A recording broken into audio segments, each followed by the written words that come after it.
설교의 제목은 염려하지 않으려면. 사람이 아무 생각 없이 살아가는 것도 문제가 되겠지만 너무 많은 생각과 많은 걱정을 가지는 것은 개인의 삶에 어려움이 닥치는 것입니다. 이 많은 생각, 많은 걱정을 하는 것을 우리는 염려한다고 말합니다. 염려가 많으면 학생은 공부하는 데 집중하지 못하죠. 직장인은 업무에 산만해서 집중을 못하죠. 가정주부는 자기 할 일을 다 하지 못하고 가사 일을 널브러지게 벌려놓고 마는 겁니다. 운전자는 운전할 때 산만해지는 것입니다. 바로 각자가 현재 하는 일에 온전히 몰두하지 못하여 일의 완성도가 현격히 떨어지는 현상이 발생하는 것입니다. 그러다 보니 염려는 또 다른 염려를 낳게 됩니다. 결국에는 자기가 해야 할 일을 내팽개치고 염려되는 일만을 해결하기 위해서 시간과 노력을 소비하게 되는 것입니다. 그리고 지나친 염려는 한 개인을 좌절시키게 만들고 모든 일을 다 포기하게도 하는 것입니다. 이렇게 염려는 무서운 결과로 이어지는 겁니다. 이런 염려에 대해서 한 미국의 심리학 연구팀이 조사한 게 있었어요. 그들은 많은 사람들을 대상으로 염려에 대한 내용을 수집하고 결과를 통계로 잡았습니다. 그 연구 결과에 따르면 첫 번째, 사람의 염려 중에 실제로 일어나지 않는 일에 대한 염려의 비율은 40%. 총 비율 중에. 두 번째 비율은 사람의 염려 중에 이미 과거에 있었던 염려하는 것. 이 과거의 일로 염려하는 비율이 30%. 또 세 번째, 염려 중에 병에 대한 염려를 하는 그 염려가 10%였다고 합니다. 근데 실질적으로 병에 걸리지 않았는데 상당수 사람들은 염려를 하고 있었다고 합니다. 네 번째 부류는 누구나 인정할 만한 진짜 걱정거리를 하는 사람들이었는데요. 그들은 8%였다고 합니다. 8%도 정말 심각할 정도의 염려가 아니었다고 합니다. 이 연구 결과를 통한 결론은 무엇이냐? 사람들은 아직 닥치지 않은 일에 대해서 미리부터 염려를 한다는 거예요. 그리고 그 다음으로는 걱정해도 소용없는 지난 일에 대한, 지나간 일에 대한 염려를 하며 산다는 겁니다.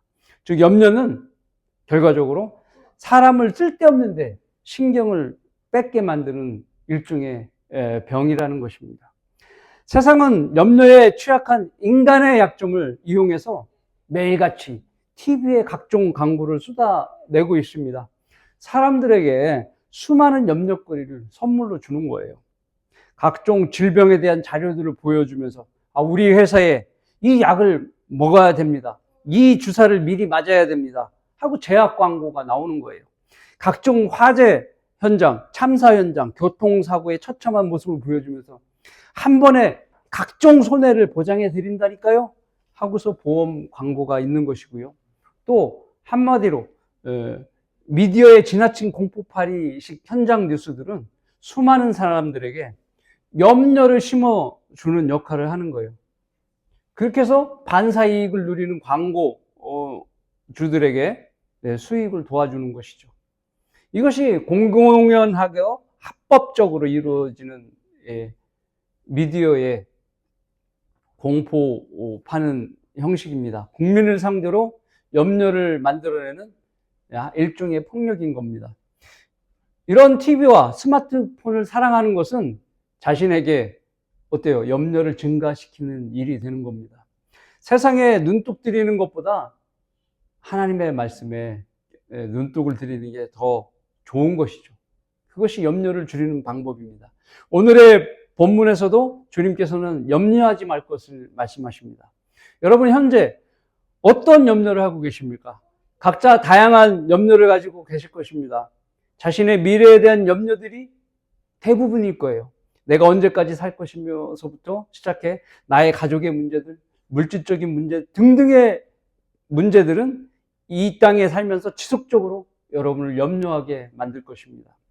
결과적으로 우리는 이러한 문제들이 우리가 해결할 수 없다는 것을 알게 될 것이고 가장 중요한 해결책이 무엇인가를 위해 우리는 고민하게 될 것입니다. 그 해답을 각자 오늘의 말씀에서 발견할 수 있다면 여러분 얼마나 다행이겠습니까? 오늘 아무것도 염려하지 않으려면 이라는 주제에 대한 설교를 통해 그 해답을 찾아보는 시간을 저와 함께 갖겠습니다. 아무것도 염려하지 않으려면 첫 번째, 하나님의 아들이 되어야 합니다. 말씀은 25절 일부입니다. 그러므로 내가 너희에게 말하노니, 여기까지입니다. 예수께서도 지금 말씀하고 계십니다. 너희라는 대상에게 말씀하시는 겁니다. 이 너희는 교회 시대에 구원받은 여러분까지 확대 적용해서는 안 됩니다. 너희는 교리적으로 오직 이스라엘 백성만을 두고 얘기하는 것입니다. 여러분도 잘 아시겠지만 마태복음은 왕으로 오신 예수 그리스도를 드러내는 복음서입니다. 그래서 1장부터 왕의 계보를 통해 예수 그리스도를 드러내고 있는 거예요. 그 왕이신 예수 그리스도께서 왕국 법령을 설교한 장이 5장에서부터 7장입니다. 이 부분은 산상설교라고 해요. 왜 산상설교라고 하냐면 산 위에서 예수님께서 설교해서 산상설교인 겁니다. 그러므로 산상설교를 교리적으로 교회로 적용하면 오른손이 잘못하면 오른손을 잘라버리지 않으면 지옥 간다는 잘못된 교리를 주장하게 되는 겁니다. 그런데 수많은 세상 교회들이 산상설교에서 자신들의 교리를 취하는 어리석은 짓을 하고 있는 것입니다. 성경을 올바로 나누어 보지 못한 탓이죠. 이 이스라엘 백성들은 그들의 조상들로 인하여 하나님의 백성으로 선택받은 민족입니다.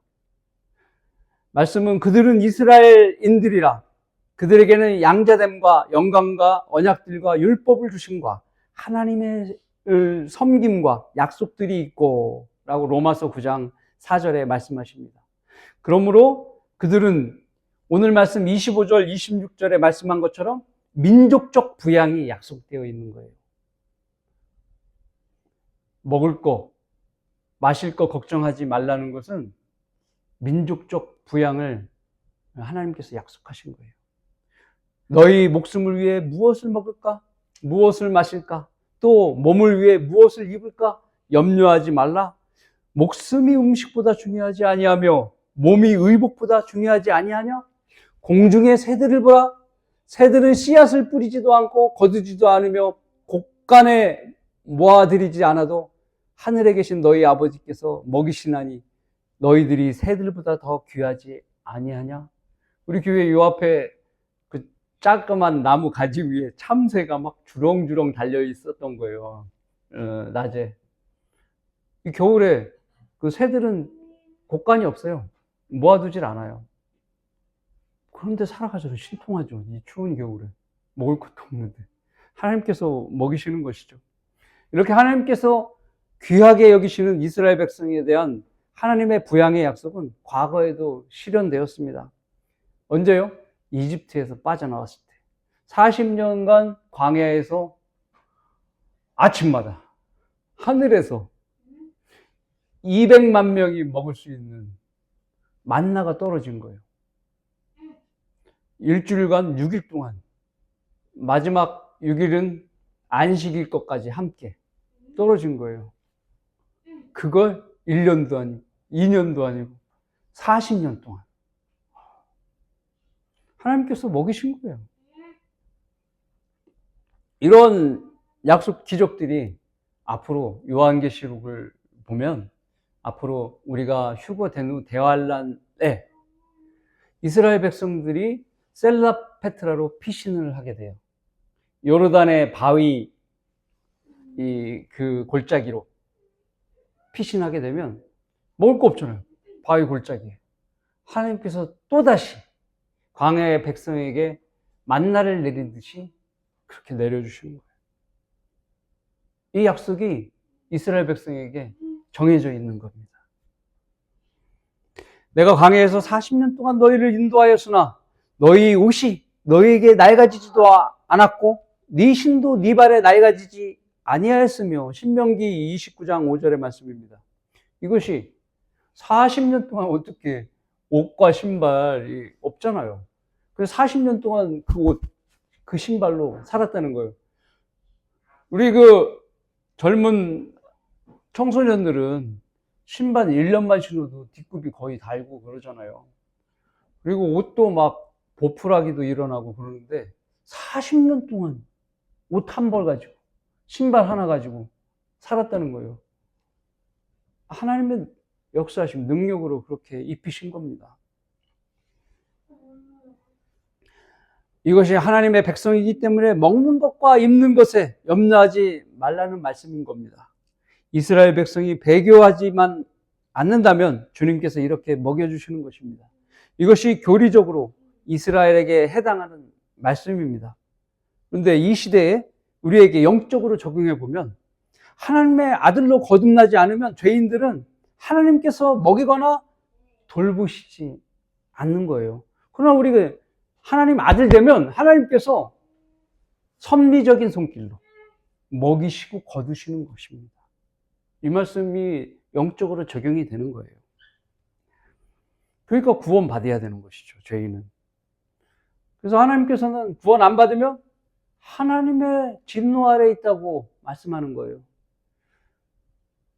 지난주에 양평에 갔는데 연세 드신 분이 식사에 초대 와서 복음을 듣고 영접했습니다. 그분이 하는 말씀이 뭐냐고 그러면, 아니 이제 내가 하늘나라 간다니까 나 걱정할 게 하나도 없네요 라고 저에게 얘기하는 거예요. 염려할 게 없는 거예요. 구원받으면. 그렇게 노인의 입에서 자기 입으로 나오지 않습니까? 구원받으면 염려할 것이 없는 겁니다.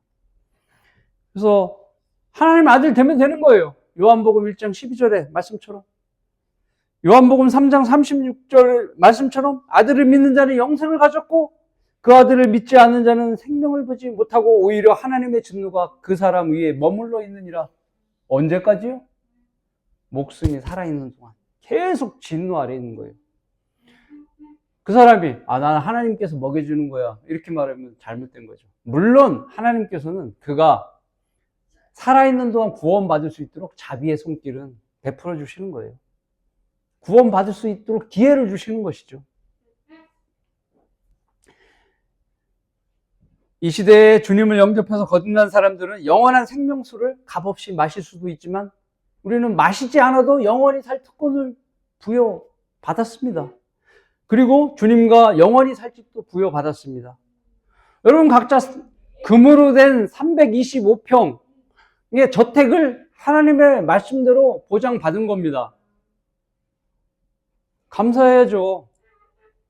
여러분들 그런데 예배 드리지 않는 사람들은 뭐예요?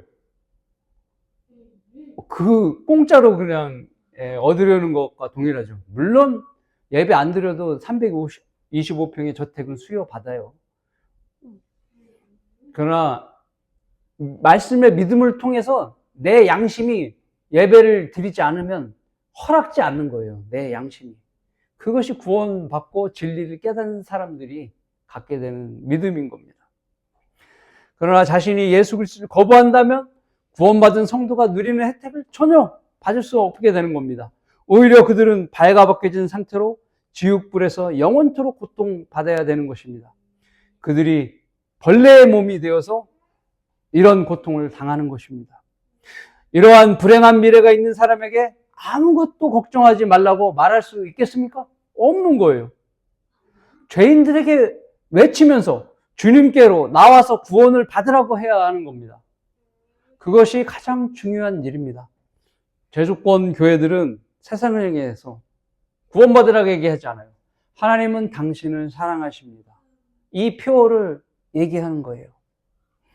그들의 교회는 구원받지 않는 사람들을 불러 모아놓고 오늘의 말씀을 인용합니다. 너희들이 새들보다 귀하지 아니하냐? 이렇게 가르치는 거예요. 참으로 이보다 무책임한 말이 어디 있겠습니까?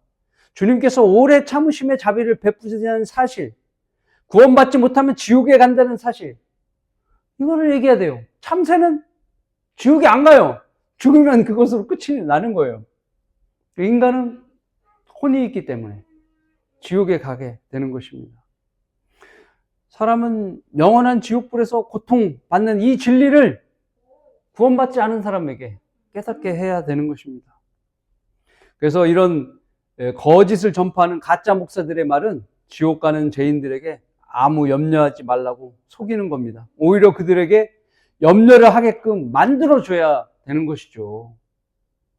즉 그들에게 지옥의 강력한 경고를 줘야 한다는 말입니다. 그래서 그 말을 들은 사람들이 구원받기 전까지 밤잠 못 자고 이리저리 뒤척이면서 염려와 걱정을 하게끔 해야 되는 것입니다.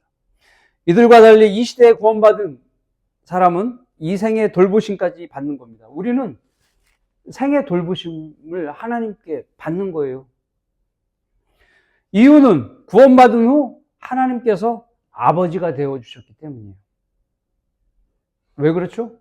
우리는 우리 몸 자체가 예수 그리스도 피에 적신 몸으로 보이는 거예요. 예수 그리스도 때문에 우리가 아들로 보이는, 우리가 뭘 잘해서 그런 게 아무것도 없는 거예요. 그렇기 때문에 하나님께서는 아들, 예수 그리스도 아들을 동일하게 보시는 거예요. 우리는 주님께 그래서 감사해야 되는 겁니다. 로마서 8장 15절에는 이렇게 말씀합니다. 너희는 다시 두려워하는 종의 영을 받지 아니하였고 양자되는 영을 받았으므로 그에 따라 우리가 아버지라 부르짖느니라. 비로소 하나님을 아버지라고 부를 수 있는 거듭난 성도만이 아무것도 염려하지 않게 되는 겁니다. 그 이유는 그는 오늘 죽어도 지옥에 가지 않기 때문입니다. 중요한 거죠. 지옥에 안 간다는 이 사실 자체가 나에게 어떤 염려가 있다 하더라도 나는 지옥에 안 가는데 이렇게 무마시킬 수 있는 거예요. 가장 중요한 거예요, 인생에. 자, 아무것도 염려하지 않으려면 두 번째, 성도는 믿음이 적은 자가 되지 말아야 합니다. 말씀은 30절입니다. 오늘 있다가 내일 아궁이에 던져질 들풀도 하나님께서 이처럼 입히시거늘 오 너희 믿음이 적은 자들아 그분께서 너희를 더욱 더 잘 입히시지 아니하시겠느냐. 여기까지입니다. 주님은 지금 믿음이 적은 자들을 책망하고 계십니다. 그러시면서 하나님께서 너희들을 들풀보다 더 잘 입히시는 것을 알라고 말씀하시는 겁니다. 이 시대에 거듭난 성도에게도 주님은 염려하지 말 것을 말씀하십니다. 아무것도 염려하지 말고 다만 모든 일에 기도와 간구로 너희 구할 것들을 감사함으로 하나님께 알려지게 하라. 그리하면 모든 지각을 초월하시는 하나님의 평강이 그리스도 예수 안에서 너희 마음과 생각을 지키시리라. 빌립보서 4장 6절 7절의 말씀입니다. 또한 거듭난 성도에게는 주님께서 필요를 채워주신다고 약속까지 하고 계십니다. 빌립보서 4장 19절의 말씀입니다. 그러나 나의 하나님께서 그리스도 예수를 통하여 영광 가운데서 그의 풍요함에 따라 너희 모든 필요를 채워주실 것이라. 이것이 바로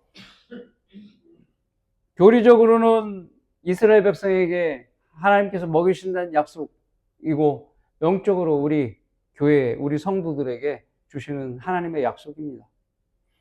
약속의 내용은 조금 중간 과정은 틀리지만 결과는 동일한 것입니다. 구원받고 기도하지 않는다면 어떻게 되겠어요?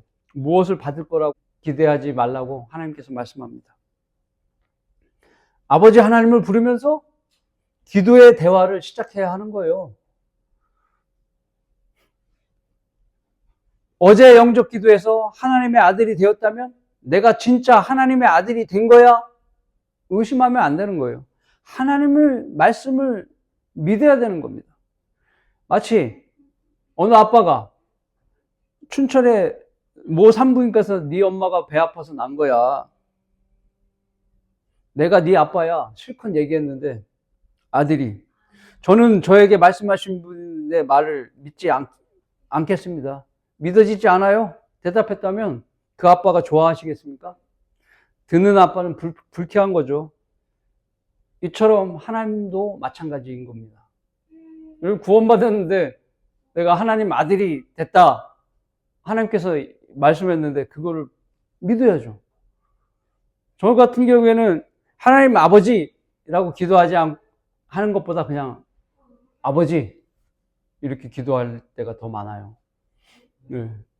더 친숙해지고 그렇기 때문에 살아계신 하나님이 나의 아버지이시기 때문에 그렇게 기도하는 거예요. 주님을 기쁘시게 하는 방법은 어렵지 않습니다. 그것은 매일같이 우리가 아버지 이름을 불러드리는 것만으로도 기뻐하시는 거예요. 하나님께서는.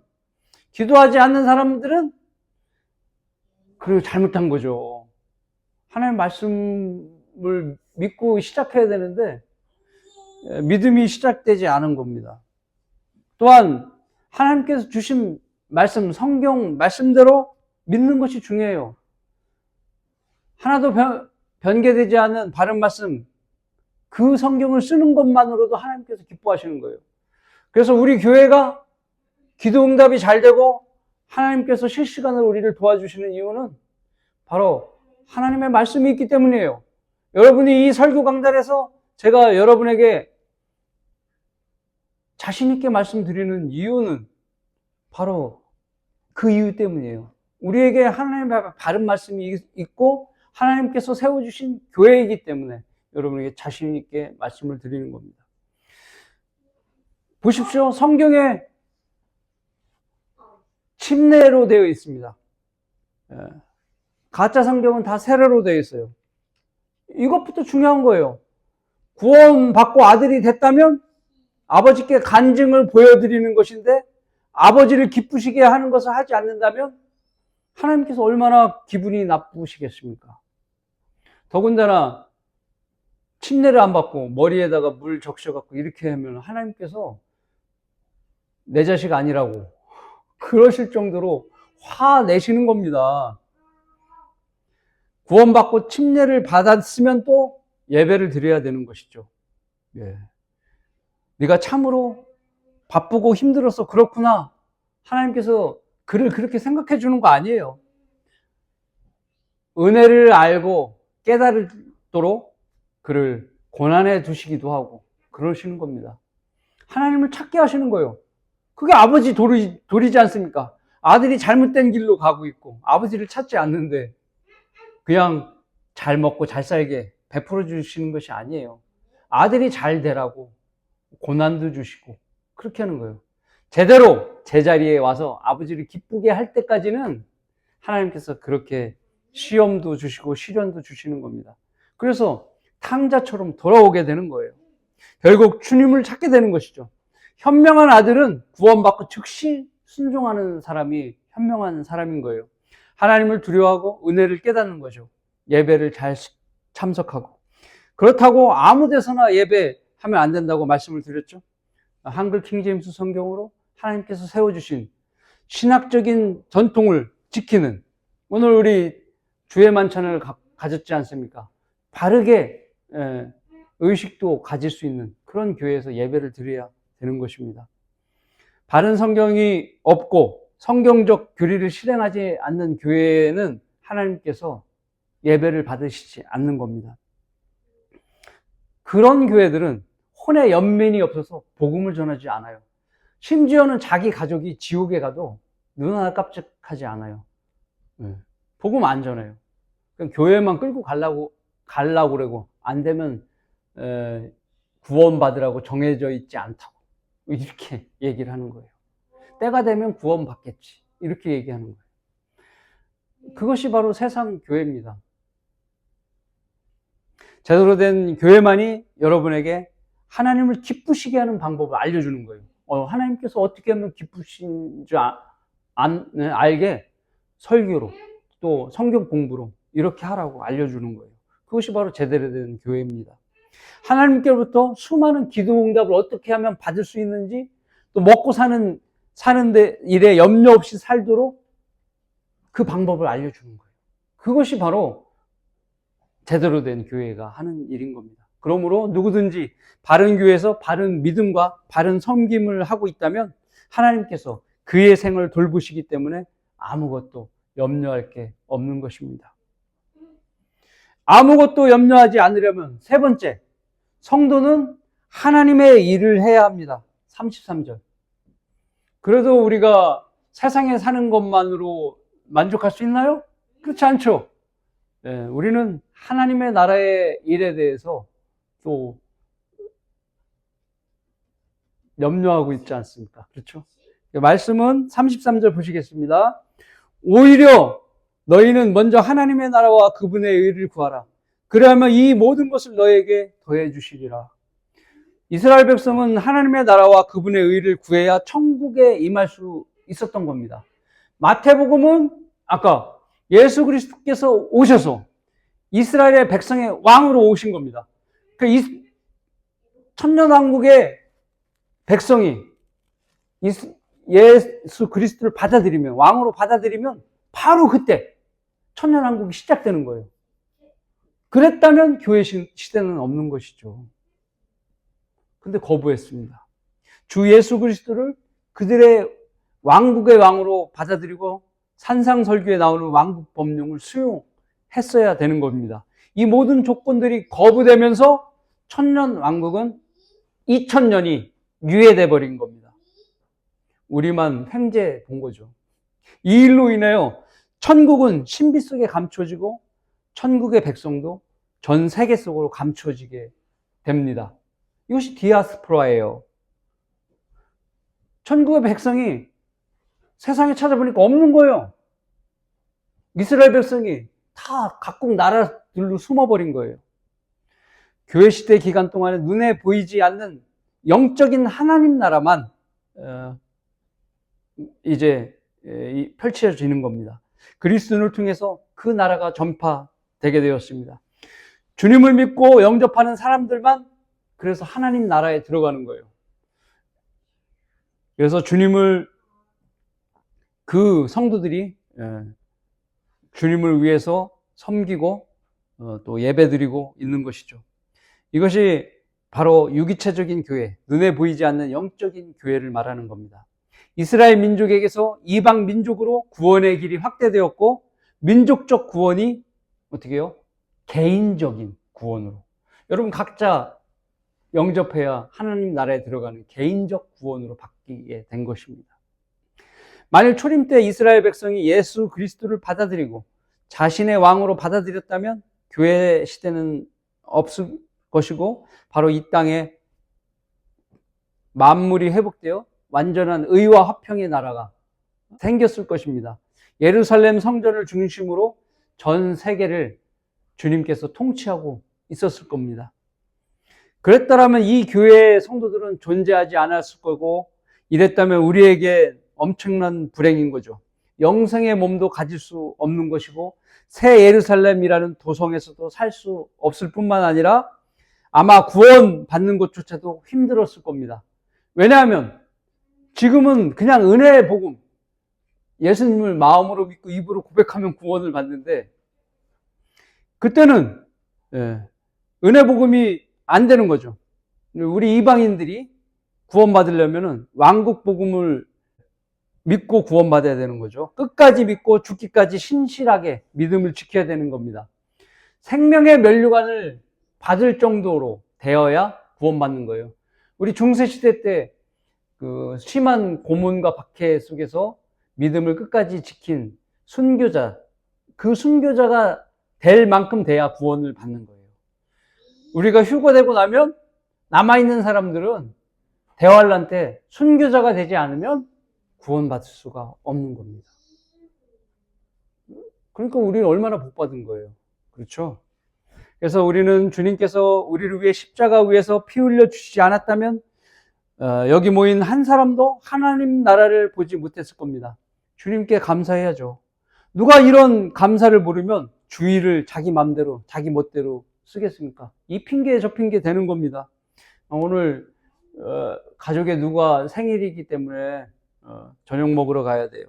뭐 낮에 모임이 있어요. 친척이 결혼해요. 중요한 미팅이 있어요. 갖가지 핑계로 예배를 빠지게 되는 겁니다. 자기 일로 인해 자신을 사신 주님을 섬기는 걸 뒷전으로 미루게 되는 것입니다. 이래서야 되겠습니까? 주님은 그 사람을 위해 생명을 내어놓으셨는데 그렇게 쉽게 무시하고 잊어버릴 수가 있는가를 생각해 봐야 합니다. 너무 죄송스럽지 않습니까? 이들과 달리 우리는 주의를 잘 지키고 주님이 오실 때까지 주님의 오심을 사모하면서 주의 만찬식에도 꼭 참여하고 있는 것입니다. 이런 사람들이야말로 주님을 사랑하는 사람들이고 주님을 기쁘시게 하는 사람들입니다. 본문 말씀에서 주님은 이스라엘 백성에게 하나님의 나라와 그분의 의를 구하라고 이렇게 말씀하셨죠. 그래하면서 이 모든 것을 너에게 더해 주시라고 말씀하셨습니다. 이 말씀대로 이 시대의 성도들은 하나님의 나라와 그분의 의를 어떻게 구해야 하는 것입니까? 이스라엘 백성에게 얘기했는데 우리 이 교회 시대의 성도들은 어떻게 구해야 합니까? 이것은 교회 시대에 복음을 통해 구원받으면 그냥 하나님의 나라와 그분의 의를 우리가 받는 거예요. 그렇기 때문에 우리가 구해야 될 것은 다른 사람에게 똑같이 내가 받은 하나님의 나라와 그분의 의를 받을 수 있도록 도와주는 것. 이것이 중요한 거예요. 이것을 해야 되는 겁니다. 자신도 복음의 일에 동참하는 겁니다. 그러므로 각자는 구원받지 못한 사람을 위해 하나님의 나라와 그분의 의를 갖도록 복음을 전파해야 하는데 힘을 써야 되는 겁니다. 우리 모두가 복음을 전파하면 하나님의 나라가 확장되기 때문입니다. 세상 교회들은 보이지 않는 건물만 확장하잖아요. 출석 교인 수만 늘리잖아요. 아프리카 오지까지 교회 건설하는 건물 세우는 거에 집중하지 하는 겁니다. 복음을 전하지 않아요. 그들은 구제하는 것에 집중하는 거예요. 마치 눈에 보이는 나라를 확장하는 것, 이스라엘 백성에게 주어진 천국을 이 땅에서 이루려고 하는 그런 일을 하는 것입니다. 그러나 하나님께서 교회 시대에는 하나님의 나라, 성령을 우리에게 주셔서 복음을 전파하게 하신 것입니다. 이 일을 위해 성령께서 오순절에 오셔서 그 일을 시작하신 거죠. 우리 구원받은 성도들에게 염려할 것이 있습니까? 바로 그것이 염려할 것이라면 그리스도 심판석에서 주님께 책망받을 일인 것입니다. 그리고 그 명령을 소홀히 함으로 주님께 수치를 당하는 것을 두려워하는 것이죠. 천년왕국에 다스릴 성읍이 하나도 없을까 또 염려하게 되는 거예요. 그리고 섬김의 부족으로 속이 훤히 드러나는 속옷을 입을까 염려하는 것입니다. 이런 염려들은 지상에서 주님을 어떻게 섬겼는지에 따라서 염려하지 않을 수도 있는 겁니다. 이런 염려를 불식시키기 위해 우리가 가장 해야 할 일은 무엇이겠습니까? 주님 오실 때까지 아까 말씀드린 대로 복음 전파에 힘쓰는 것입니다. 우선 가장 가까운 혼들을 위해 우리는 복음을 전해야 되는 거예요. 우리 가족부터 복음을 전하는 거예요. 그러므로 인해서 염려가 줄어드는 거예요. 항상 기도로 준비하고 오랜 기간 동안 준비해야 되는 거예요. 간증을 회복해야 돼요. 왜냐하면 가족은 항상 지켜보았기 때문에 복음을 전하면 또 무슨 얘기하는 거야. 식상하게 생각하는 거예요. 그렇기 때문에 내가 간증을 쌓고 난 다음에 제가 변화된 모습을 보이고 난 다음에 복음을 전하도록 해야 됩니다. 가장 중요한 건 기도로 준비해야 돼요. 복음을 받아들이는 입장에서 잘 받기 위해서는 하나님께서 그의 마음을 준비시켜 줘야 되기 때문에 그렇습니다. 심하게 아픈 날이 있어요. 정말 죽을 것 같은 날. 그럴 때는 죽음을 생각하게 되잖아요. 그 찬스에 가족을 보내는 거예요. 복음을 전하는 거예요. 그 찬스에 받아들이면 되니까. 그걸 누가 도와줍니까? 하나님께서 도와주시는 거예요. 그 다음에 그렇게 가족에게 전하면 불특정 다수에게 복음을 전하는 것이죠. 이렇게 복음을 전했다면 우리의 상은 말씀대로 보정이 된 겁니다. 염려할 게 없어요. 주님만을 믿고 자신의 몸을 주님께 의탁해서 복음의 현장으로 달려가면 우리는 그것으로 염려를 하지 않으면 되는 겁니다. 주님께서 본인의 삶을 주도하시고 계시다는 사실을 복음의 현장에서 우리는 느낄 수도 있는 겁니다. 이 계기를 통해 나 자신의 삶을 함부로 살 수 없다는 것을 또 깨닫게 되는 거예요. 무엇보다 우리는 현생의 염려들이 얽혀져 있는 지상에 소망을 두는 사람이 아닌 것입니다. 우리는 오직 그리스도 심판석과 천년왕국과 새 예루살렘의 목표를 두고 달리는 사람인 것입니다. 그래서 주님께서 주신 소망을 보고 달리고 있는 우리는 아무 염려할 것 없는 것입니다. 결론을 맺습니다. 그러므로 내일을 위해 염려하지 말라. 내일은 내일 염려할 것이요 그날의 재앙은 그날로 충분하니라. 오늘 34절 말씀입니다. 우리는 주님께서 내게 원하는 뜻이 무엇인지를 깨달아 그 뜻을 실행하는데 현재에만 집중해야 되는 거예요. 현재를 집중해야 돼요. 현재를 집중하지 못하게 하는 것이 염려예요. 그러기 위해서는 내가 살아온 과거의 판단, 과거 일에 대한 판단, 그리고 앞으로 있을 미래 일에 대한 판단은 누구에게 맡겨요? 주님께 맡기면 되는 겁니다. 나는 현재 일에 집중하면 되는 거예요. 구원받지 못한 사람은 그날의 재앙을 기다려야 하는 것이고, 주님의 약속을 믿지 못하여 주님을 섬기지 못하는 사람, 성도는 수치와 부끄러움을 기다려야 하는 것이며, 우리는 소망을 기다리면 되는 겁니다. 각자는 그날에 자기에게 합당하고 충분한 상을 따로 주님께로부터 받게 되는 것입니다. 바로 각자 자신의 믿음대로 하나님께서 정확하게 계산해 주시기 때문입니다. 누구에게는 지옥불로, 누구에게는 수치로, 누구에게는 창공에 영원한 빛나는 영광으로 주님께서 주시는 겁니다. 이 모든 것이 지금 하나님의 말씀을 어떻게 실행하느냐의 여부에 따라 달라지는 겁니다. 잘해도 내가 받는 것이고 못해도 내가 받는 겁니다. 그러므로 성경대로 믿고 실행하는 그리스도인으로 사는 것이 가장 잘 사는 길입니다. 여러분은 모두 그렇게 사셔야 할 것입니다. 어떤 염려에도 주 향한 마음을 흔들리지 않고 내게 주신 하나님의 약속을 굳게 붙들어 신실한 복음 전파의 길을 다 마친 후에 주께 칭찬과 영광과 존귀를 넘치도록 받는 여러분 모두가 되시길 바라겠습니다.